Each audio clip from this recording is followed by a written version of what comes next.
आज मी तुम्हाला ओल्या बोंबल्यापासून मस्त अशी रेसिपी बनवून दाखवणार आहे। 4 बोंबील घेतलेले आहेत बघा आणि हे मी मच्छीवालीपासूनच कापून आणलेले आहेत। त्याच्यामधला कनाटा वगैरे सगळं ते काढून देतात। तुम्ही सांगितल्यानंतर जसे पाहिजे तसे काप करू शकता छोटे छोटे। मी असे एकदम पातळ करून आणलेले आहेत बघा। आता ह्याच्यामध्ये टाकायचे तर आपल्याला आलं, लसूण आणि हिरवी मिरची 1 चमचा कुटून घेतलेली आहे। त्याच्यामध्ये 1 चमचा लिंबाचा रस टाकायचा आपल्याला। त्यात टाकायचे आपल्याला चवीप्रमाणे मीठ, थोडीशी टाकणार आहे काळी मिरी पावडर। आता हे काय करायचं आपल्याला चांगलं मिक्स करून घ्यायचे। ह्याच्यामध्ये टाकणार आहे 1 चमचा मी शेजवान चटणी। ह्याच्या जागी तुम्ही मिरची पावडर जरी टाकली तरी चालू शकते। कालवून घेऊया।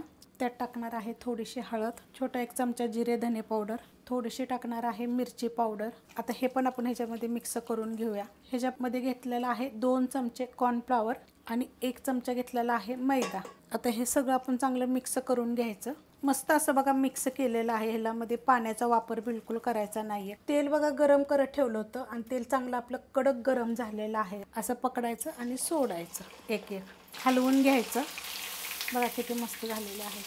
आता कसं हे एकामेकाला चिटकतं ना, थोड्या थोड्या वेळानं असं आपण हलवत राहिलं तर ना ते सुट्टे होतील। मस्त असे बघा कलर गोल्डन आलेला आहे आणि चांगले फ्राय झालेले आहेत। आपण आता काढून घेऊया।